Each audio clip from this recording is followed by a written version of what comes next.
വീണ്ടും പ്രിയപ്പെട്ടവരെ, നമുക്കിവിടെ ദൈവിക സമാധാനം അനുഭവിക്കുവാനും ഈ സമാധാനം മറ്റുള്ളവർക്ക് പങ്കിടാനും കഴിയുന്നുണ്ടോ?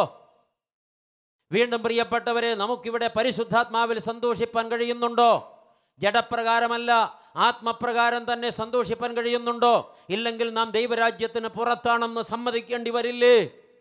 മുമ്പേ അവൻ്റെ രാജ്യം അന്വേഷിക്കുക. അപ്രകാരം ദൈവരാജ്യത്തിന് പുറത്തുള്ള ഒരാൾക്ക് ജീവിതം മുഴുവനും ആശങ്ക നിറഞ്ഞതായിരിക്കും. എന്തുകൊണ്ട് ആശങ്ക? എന്തുകൊണ്ട് ടെൻഷൻ? എന്തുകൊണ്ട് സമാധാനമില്ല? എന്തുകൊണ്ട് സ്വസ്ഥതയില്ല? എന്തുകൊണ്ട് കിടന്നിട്ട് ഉറങ്ങാൻ പറ്റുന്നില്ല? എന്തുകൊണ്ട് ആശങ്ക? ദൈവരാജ്യത്തിന് പുറത്താണ് നിൽക്കുന്നത്. അതുകൊണ്ട് തന്നെ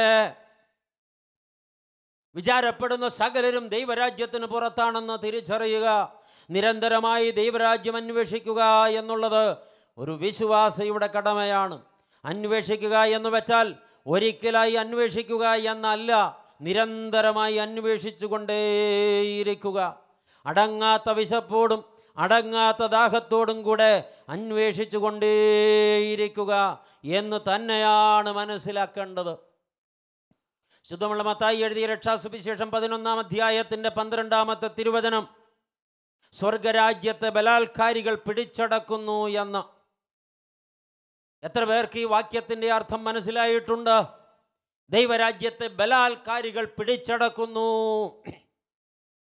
ദൈവമക്കളെ, എന്താണ് ഈ പറഞ്ഞതിൻ്റെ അർത്ഥം? ബലാത്കാരികൾ ആരാണ്? ദൈവരാജ്യത്തെ സ്വന്തമാക്കാൻ വേണ്ടി തൻ്റെ ജീവിതത്തിലെ എല്ലാ പാപസുഖങ്ങളിൽ നിന്നും അധാർമിക പ്രവൃത്തികളിൽ നിന്നും വിട്ടുമാറുവാൻ ധൈര്യം കാണിക്കുന്നവരാണ് ഈ ബലാത്കാരികൾ. ഹല്ലേലൂയ! ബലാത്കാരികൾ ദൈവരാജ്യത്തെ സ്വന്തമാക്കുവാൻ വേണ്ടി തൻ്റെ ജീവിതത്തിൽ എല്ലാ പാപസുഖങ്ങളിൽ നിന്നും അധാർമിക പ്രവൃത്തികളിൽ നിന്നും വിട്ടുമാറാൻ, വേറിട്ട് നിൽപ്പാൻ ധൈര്യം കാണിക്കുന്നവരാണ് ഈ ബലാത്കാരികൾ. അവരാണ് ദൈവരാജ്യത്തെ പിടിച്ചടക്കുക. അതുകൊണ്ട് നമ്മുടെ ജീവിതത്തിൽ പാപത്തോട് യാതൊരു വിട്ടുവീഴ്ചയുമില്ലാതെ നാം വേർപാട് പാലിക്കണം. ദൈവരാജ്യം ആർക്കുള്ളത്? അത് പ്രാർത്ഥിക്കാത്തവർക്കുള്ളതല്ല, ലോകവുമായി വിട്ടുവീഴ്ച ചെയ്യുന്നവർക്കുള്ളതല്ല, വചനത്തെ അവഗണിക്കുന്നവർക്കുള്ളതല്ല, ആത്മീയ ദാഹമില്ലാത്തവർക്കുള്ളതല്ല, അത് പാപികൾക്കും അലസന്മാർക്കുമുള്ളതല്ല. പിന്നെ ആർക്കുള്ളതാണ്? യൗസേഫിനെ പോലെ, ഏലിയാവിനെ പോലെ, ദാനിയേൽ, ശദ്രേഖ്, മേശേക്ക്, അബേദ്നെഗോ എന്നിവരെ പോലെ, മൊർദെഖായിയെ പോലെ, രൂത്തിനെ പോലെ, എസ്തറിനെ പോലെ, വിശുദ്ധ കന്യകാമറിയത്തെ പോലെ, കർത്താവിൻ്റെ അപ്പോസ്തലന്മാരെ പോലെ, ലുദിയായെ പോലെ ജീവിതത്തിൽ വിശുദ്ധയും നൈർമല്യവും സൂക്ഷിച്ച് പാപത്തെയും അധർമ്മത്തെയും ബലാത്കാരത്താൽ ജയിക്കുന്നവർക്കുള്ളതാണ്. ഹല്ലേലൂയ! ഇന്ന് രാത്രി ദൈവവചനം കേൾക്കുന്ന ദൈവമക്കളെ, പാപത്തെയും അധർമ്മത്തെയും ബലാത്കാരത്താൽ ജയിക്കുവാൻ കഴിയുമെങ്കിൽ അവർക്കുള്ളതാണ് ദൈവരാജ്യം. നാം അത് പ്രാപിക്കും. ദൈവരാജ്യം ഭൂമിയിൽ തുടങ്ങി ഭൂമിയിൽ തീരുന്നതല്ല. ഇവിടെ ആരംഭിച്ച് ഇവിടെ അവസാനിക്കുന്നതല്ല. ഇതിനൊരു വർത്തമാനകാലവും ഒരു ഭാവി കാലവുമുണ്ട്. ഈ ഭൂമിയിൽ ക്രിസ്തീയ ജീവിതത്തിൽ ആരംഭിച്ച് നിത്യതയിൽ ക്രിസ്തു നിത്യരാജാവായി വാഴുന്ന നിത്യമഹത്വ രാജ്യത്തിൽ നിത്യകാലം നിത്യരാജാവിൻ്റെ പ്രജയായി വാഴുന്നതാണ് ദൈവരാജ്യാനുഭവത്തിൻ്റെ പൂർണ്ണത. ഹല്ലേലൂയ! ദൈവരാജ്യം ഭൂമിയിൽ തുടങ്ങി ഭൂമിയിൽ തീരുന്നതല്ല. അതിനൊരു വർത്തമാനകാല ഇടമുണ്ട്, ഒരു ഭാവികാല ഇടവുമുണ്ട്. ഇവിടെ സഭയിൽ അംഗമായി, ഇവിടെ ദൈവരാജ്യത്തിൽ അംഗമായി ആരംഭിച്ച് നിത്യമഹാരാജാവായ മഹത്വാനായ ക്രിസ്തു എന്ന സ്വർഗരാജാവിൻ്റെ നിത്യമണവറയിൽ നിത്യമഹാരാജ്യത്തിൽ അവൻ്റെ ഓഹരിക്കാരും അവകാശികളുമായി നിത്യകാലം വാഴുന്നിടത്താണ് ദൈവരാജ്യത്തിൻ്റെ പൂർണ്ണത. പുരുഷന്മാരുടെ മരണാനന്തര ശുശ്രൂഷയുടെ സ്ലീഹാ വായനയിൽ കൊരിന്ത്യർക്കുള്ള ലേഖനത്തിൽ നിന്ന് വായിക്കുന്നത് ശ്രദ്ധിക്കുക. 1 കൊരിന്ത്യ ലേഖനം 15-ാം അധ്യായം 24-ാമത്തെ തിരുവചനം, അവൻ്റെ വരവിങ്കൽ പിന്നെ അവസാനം. അന്ന് അവൻ എല്ലാ വാഴ്ചയ്ക്കും അധികാരത്തിനും ശക്തിക്കും നീക്കം വരുത്തിയിട്ട് രാജ്യം പിതാവാം ദൈവത്തെ ഏൽപ്പിക്കും. ഹല്ലേലൂയ! അന്ന് രാജ്യം പിതാവാം ദൈവത്തെ ഏൽപ്പിക്കും. അവിടെ നിത്യരാജ്യം നിലവിൽ വരും. ദൈവമക്കളെ, ഈ ദൈവരാജ്യം അന്വേഷിക്കുക. ഒന്നിനെക്കുറിച്ചും വിചാരപ്പെടേണ്ട. തൻ്റെ രാജ്യം അന്വേഷിക്കുന്നവർക്ക് വേണ്ടതെല്ലാം ദൈവം കരുതും, തക്ക കാലത്ത് നൽകുമെന്ന് വിശ്വസിക്കുക. അതുകൊണ്ട് ആശങ്കപ്പെടേണ്ടതില്ല. ചെയ്യേണ്ടതൊന്നു മാത്രം, അവൻ്റെ രാജ്യം അന്വേഷിക്കുക. ചേർത്ത് വീണ്ടും പ്രിയപ്പെട്ടവരെ, രണ്ടാമത്തെ ചിന്ത, രാജ്യം മാത്രമല്ല അവൻ്റെ നീതിയും കൂടെ അന്വേഷിക്കുക. ആമേൻ. അവൻ്റെ നീതി കൂടെ അന്വേഷിക്കുക. രാജ്യവും നീതിയും. എന്താണ് ഈ നീതി എന്നതുകൊണ്ട് അർത്ഥമാക്കുന്നത്? ദൈവമക്കളെ, നീതി എന്നതിന് ഒരുപാട് വിശാലമായ അർത്ഥമുണ്ട്. പലപ്പോഴും നീതിയുടെ ഭൗതിക അർത്ഥതലങ്ങൾ മാത്രമാണ് നാം നോക്കിക്കാണാറുള്ളത്. നീതിയുടെ ആധ്യാത്മിക അർത്ഥതലമാണ് നാം ഇവിടെ മനനം ചെയ്യേണ്ടിയിരിക്കുന്നത്. നമ്മുടെ നീതീകരണത്തിനായി ദൈവം നൽകിയവനും നമ്മുടെ മരണത്തെ നീക്കുവാൻ മരണത്തെ ജയിച്ച് പുനരുത്ഥാനം ചെയ്തവനുമായ യേശു ക്രിസ്തുവാണ് നമ്മുടെ നീതി. ആമേൻ. ആ വാക്കുകൾ ഒന്നുകൂടെ ആവർത്തിക്കട്ടെ. നമ്മുടെ നീതീകരണത്തിനായി ദൈവം നൽകിയവനും നമ്മുടെ മരണത്തെ നീക്കുവാൻ മരണത്തെ ജയിച്ച് പുനരുത്ഥാനം ചെയ്തവനുമായ യേശു ക്രിസ്തുവാണ് നമ്മുടെ നീതി. നമ്മുടെ നീതി ആ നീതിയാകുന്ന യേശു ക്രിസ്തുവിനെ അന്വേഷിക്കുക. അവൻ്റെ നീതി അന്വേഷിക്കുക എന്ന് വെച്ചാൽ അവൻ്റെ പുത്രനായ യേശു ക്രിസ്തുവിനെ അന്വേഷിക്കുക എന്ന് തന്നെയാണ് അർത്ഥം. അവൻ്റെ രാജ്യം അന്വേഷിക്കുക, അവൻ്റെ നീതി അന്വേഷിക്കുക എന്ന് പറയുമ്പോൾ യേശു ക്രിസ്തുവിനെ അന്വേഷിക്കണം. അബ്രഹാമിൻ്റെ നീതീകരണത്തെക്കുറിച്ച് പറയുമ്പോൾ വിശുദ്ധനായ പൗലോസ് ശ്ലീഹ രേഖപ്പെടുത്തുന്നത് ശ്രദ്ധിക്കുക. റോമാലേഖനം 4-ാം അധ്യായത്തിൻ്റെ 20 മുതൽ 25 വരെ തിരുവചനങ്ങൾ ഇങ്ങനെ വായിക്കുന്നു. ദൈവത്തിൻ്റെ വാഗ്ദത്തത്തിങ്കൽ അവിശ്വാസത്താൽ സംശയിക്കാതെ വിശ്വാസത്തിൽ ശക്തിപ്പെട്ട് ദൈവത്തിന് മഹത്വം കൊടുത്തു. അബ്രഹാമിനെ കുറിച്ചാണ്. അവൻ വാഗ്ദത്തം ചെയ്തത് പ്രവർത്തിപ്പാൻ ശക്തനെന്ന് പൂർണ്ണമായി ഉറച്ചു. അതുകൊണ്ട് അതവന് നീതിയായി കണക്കിട്ടു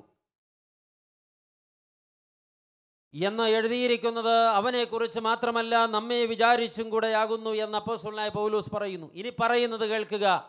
നമ്മുടെ അതിക്രമങ്ങൾ നിമിത്തം മരണത്തിന് ഏൽപ്പിച്ചും നമ്മുടെ നീതീകരണത്തിനായി ഉയർപ്പിച്ചുമിരിക്കുന്ന നമ്മുടെ കർത്താവായ യേശുവിനെ മരിച്ചവരിൽ നിന്ന് ഉയർപ്പിച്ചവരിൽ വിശ്വസിക്കുന്ന നമുക്കും കണക്കിടുവാനുള്ളതാണ് ഈ നീതി.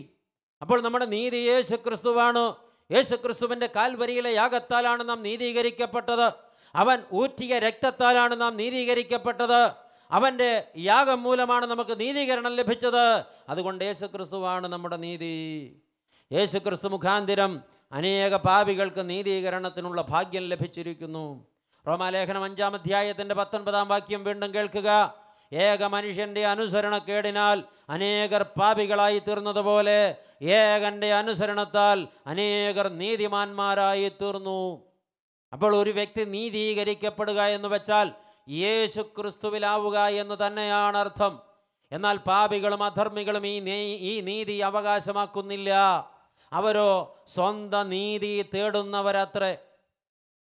വീണ്ടും അപ്പോൾ റോമാലേഖനം 10-ാം അധ്യായത്തിൻ്റെ 3-ാം വാക്യത്തിൽ അപ്പോസ്തലനായ പൗലോസ് എഴുതി, അവർ ദൈവത്തിൻ്റെ നീതി അറിയാതെ ദുഷ്ടന്മാരെക്കുറിച്ച് പാപികളെക്കുറിച്ച് ദൈവമക്കളെ പറയുന്നു. അവർ ദൈവത്തിൻ്റെ നീതി അറിയാതെ സ്വന്തം നീതി സ്ഥാപിപ്പാൻ അന്വേഷിച്ചുകൊണ്ട് ദൈവത്തിൻ്റെ നീതിക്ക് കീഴ്പ്പെട്ടില്ല എന്ന്. ദൈവത്തിൻ്റെ നീതിക്ക് കീഴ്പ്പെടണമെങ്കിൽ യേശു ക്രിസ്തുവിനെ രക്ഷിതാവായി അംഗീകരിക്കണം. യേശു ക്രിസ്തുവിന് ജീവിതം കൊടുക്കണം. യേശു എൻ്റെ രക്ഷകനാണെന്ന് വിശ്വസിക്കണം. അത് ലോകത്ത് വിളിച്ചു പറയാൻ ധൈര്യം കാണിക്കണം. യേശുവിലായി തീർന്ന വ്യക്തികളെല്ലാം നീതീകരിക്കപ്പെട്ടവരാണ്. അവരൊക്കെ നീതിബോധമുള്ളവരും നീതി പ്രവർത്തിക്കുന്നവരുമായിരിക്കും. എന്തുകൊണ്ട് മനുഷ്യൻ അനീതി പ്രവർത്തിക്കുന്നു? യേശുവിനെ അറിഞ്ഞിട്ടില്ല, യേശുവിനെ കണ്ടിട്ടില്ല, യേശുവിനെ സ്വീകരിച്ചിട്ടില്ല, യേശുവിന് ജീവിതം കൊടുത്തിട്ടില്ല. അതുകൊണ്ടാണ് മനുഷ്യൻ അനീതി പ്രവർത്തിക്കുന്നത്. യേശുവിനെ കണ്ടെത്തിയവർക്ക് അനീതി പ്രവർത്തിക്കാൻ കഴിയില്ല. അവർ നീതി സ്വന്തമാക്കിയത് കൊണ്ട് അവർ നീതി പ്രവർത്തിക്കും. ദൈവത്തിൻ്റെ നീതി അന്വേഷിക്കുന്നവർ യേശു ക്രിസ്തുവിലായി തീർന്നവരാണ്. അവർ അവൻ്റെ കൽപ്പനയും അനുസരിക്കും. വീണ്ടും ചില വാക്യങ്ങൾ ചേർത്ത് വയ്ക്കട്ടെ. യോഹന്നാൻ എഴുതിയ രക്ഷാസുവിശേഷം 14-ാം അധ്യായം 15-ാം തിരുവചനം. നിങ്ങൾ എന്നെ സ്നേഹിക്കുന്നുവെങ്കിൽ എൻ്റെ കൽപ്പനകളെ കാത്തുകൊള്ളുമെന്ന് യേശു വിളിച്ചു പറയുന്നു. വീണ്ടും യോഹന്നാൻ എഴുതിയ രക്ഷാസുവിശേഷം 15-ാം അധ്യായം 10-ാം തിരുവചനം. ഞാൻ എൻ്റെ പിതാവിൻ്റെ കൽപ്പനകൾ പ്രമാണിച്ചു അവൻ്റെ സ്നേഹത്തിൽ വസിക്കുന്നത് പോലെ നിങ്ങൾ എൻ്റെ കൽപ്പന പ്രമാണിച്ചാൽ എൻ്റെ സ്നേഹത്തിൽ വസിക്കും. ദൈവമക്കളെ, അപ്പോൾ നാം നീതിയുള്ളവരായി തീരുന്നത് യേശുവിൻ്റെ കൽപ്പന പ്രമാണിക്കുന്നതിലൂടെയാണ്. യേശുവിലായി തീർന്നാൽ അവൻ്റെ കൽപ്പന പ്രമാണിച്ചിരിക്കും. ദൈവരാജ്യത്തിൻ്റെ നീതി എന്തായിരിക്കണമെന്ന് യേശു തൻ്റെ ഗിരിപ്രഭാഷണത്തിൽ അക്കമിട്ട് പറഞ്ഞു വച്ചിട്ടുണ്ട്.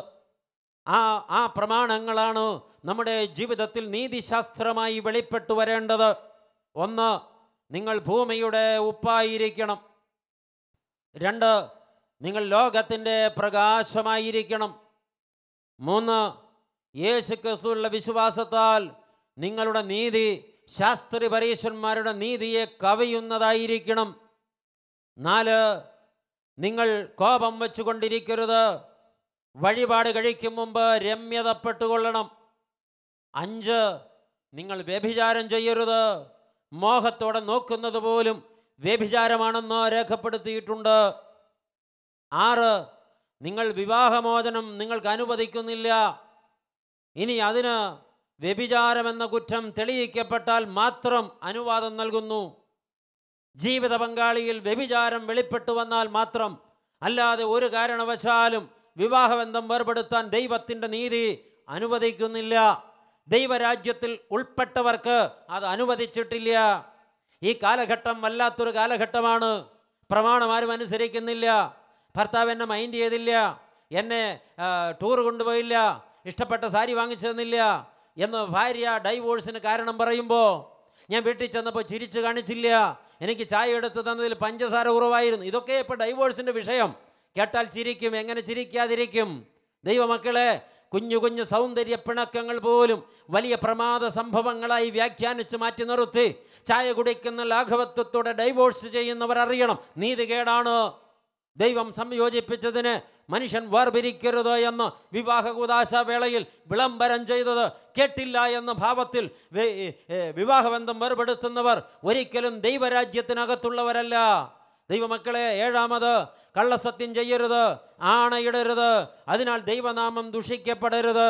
അതാണ് ദൈവരാജ്യത്തിൻ്റെ നീതി. എട്ടാമത്, ശത്രുക്കളെ സ്നേഹിക്കണം, ഉപദ്രവിക്കുന്നവർക്ക് വേണ്ടി പ്രാർത്ഥിക്കണം, ശത്രുക്കളെ അനുഗ്രഹിക്കണം. അതാണ് ദൈവരാജ്യത്തിൻ്റെ നീതി. ഒൻപതാമത്, ദരിദ്രർക്ക് ധാരാളമായി കൊടുക്കണം, എന്നാൽ അത് പരസ്യപ്പെടുത്തരുത്.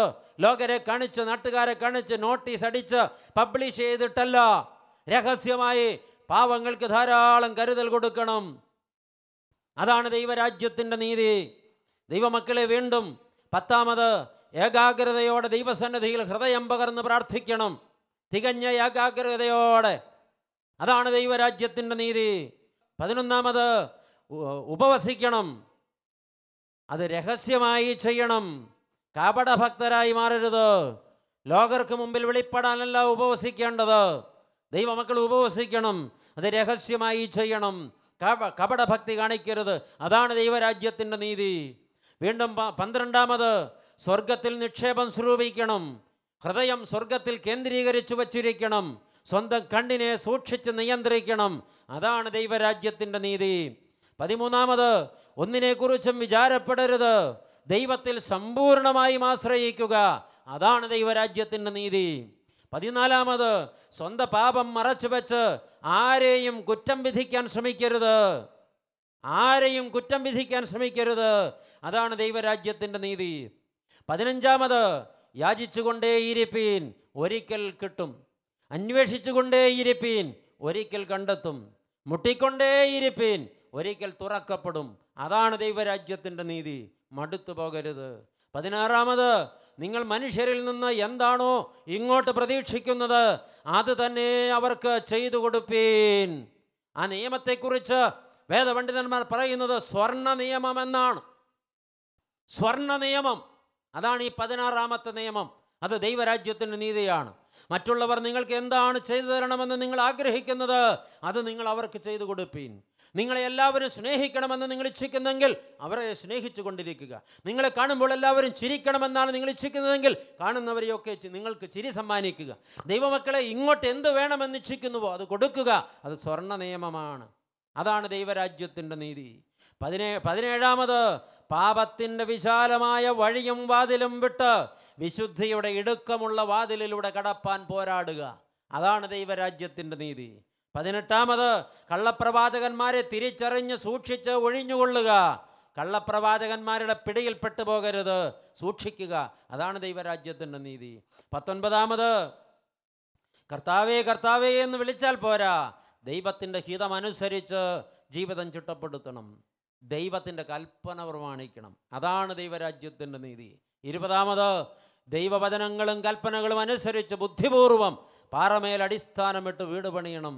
ബുദ്ധിമാന്മാരായി ബുദ്ധിമതികളായി ദൈവപ്രമാണം അനുസരിക്കുന്നവരായിരിക്കണം. അതാണ് ദൈവരാജ്യത്തിൻ്റെ നീതി.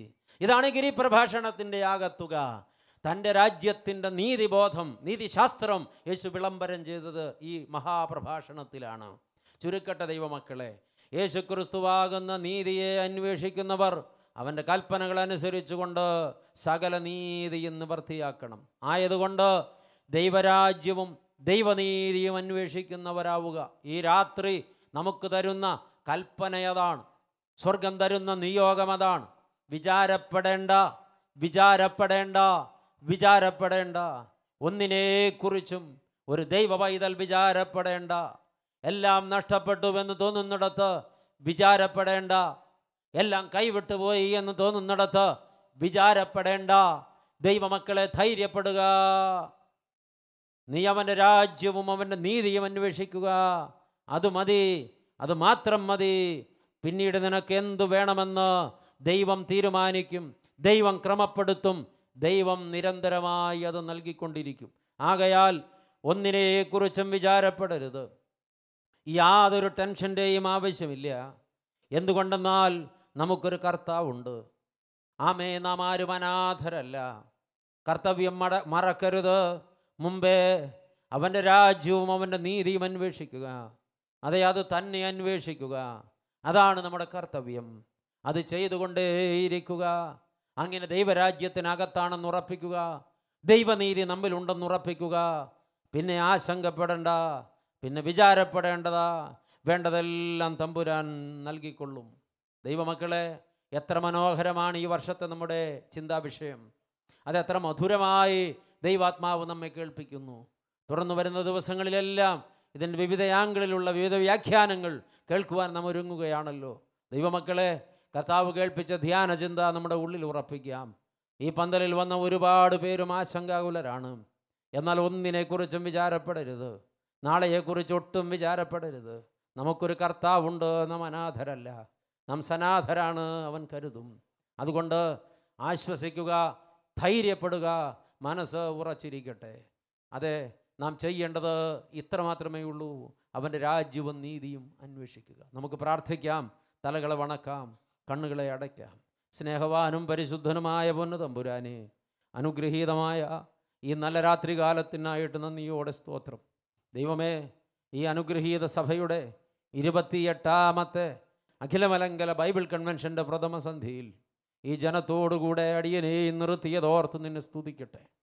കർത്താവേ, ഇന്ന് മനോഹരമായ ധ്യാനചിന്ത ഞങ്ങൾക്ക് തന്നതിനാൽ നന്ദി പറയട്ടെ.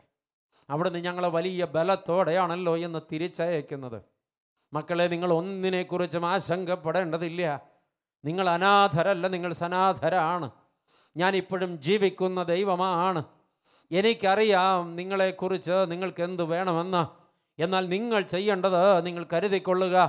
എൻ്റെ രാജ്യവും നീതിയും നിങ്ങൾ അന്വേഷിക്കുന്നുവെങ്കിൽ നിങ്ങൾ പിന്നെ ആശങ്കപ്പെടേണ്ട. നിങ്ങൾക്ക് വേണ്ടതൊക്കെ ഞാൻ നൽകും. ആകാശത്തിലെ പറവകൾക്ക് വേണ്ടത് കരുതുന്ന ദൈവമാണ് ഞാൻ. ഈ ലോകത്ത് ആർക്കും എന്തും വേണ്ടതുപോലെ കരുതി കൊടുക്കുവാൻ കരുത്തുള്ള ദൈവമാണ് ഞാൻ. നിങ്ങൾ വിചാരപ്പെടേണ്ട, നിങ്ങൾ നിരാശപ്പെടേണ്ട, നിങ്ങൾ ആശങ്കപ്പെടേണ്ട. നിങ്ങൾക്ക് യാതൊരു മാനസിക സംഘർഷങ്ങളും വേണ്ട. നിങ്ങൾ സനാഥരാണ്, ധൈര്യപ്പെടുക. കർത്താവേ, അവിടുന്ന് ഞങ്ങൾക്ക് വാഗ്ദത്തം ചെയ്ത മഹത്വരാജ്യത്തിൻ്റെ ഓഹരിക്കാരും അവകാശികളുമായി തീരുവാൻ ഞങ്ങൾക്ക് ഭാഗ്യം തരണമേ. ഞങ്ങളുടെ നീതിയാകുന്ന കർത്താവേ, നിന്നെ ഹൃദയത്തിൽ സ്വാംശീകരിച്ചുകൊണ്ട് നീതിബോധത്തോടെ ഞങ്ങൾ ദൈവരാജ്യത്തിൻ്റെ പ്രജകളാണെന്ന് ലോകത്ത് വിളംബരം ചെയ്യുവാൻ ഞങ്ങളെ ശക്തരാക്കണമേ. ദൈവരാജ്യത്തിൻ്റെ പ്രജകളെന്ന നിലയിൽ ഞങ്ങളുടെ ജീവിതം ഈ ലോകത്തിൻ്റെ മുമ്പിൽ അടയാളങ്ങളാൽ തെളിയിക്കുവാൻ ഞങ്ങൾക്ക് ഭാഗ്യം തരണമേ. ഇന്ന് കേട്ട സന്ദേശം ഞങ്ങളുടെ ജീവിതത്തിൽ ഒരു പുതിയ പുതുക്കത്തിനും ഒരു പുനഃസമർപ്പണത്തിനും മുഖാന്തിരമാക്കണമേ. വിനയപൂർവ്വം അടിയങ്ങളെ പാദപീഠത്തിൽ അർപ്പിക്കുന്നവരാണ് പ്രിയ. പ്രാർത്ഥന കേട്ടതുകൊണ്ട് സ്തോത്രം. ഞങ്ങൾ നിനക്കും നിൻ്റെ പിതാവിനും പരിശുദ്ധാത്മാവിനും സ്തുതിയും സ്തോത്രവും സമർപ്പിക്കുന്നു, ഇപ്പോഴും എപ്പോഴും എന്നേക്കും തന്നെ. ആമേൻ.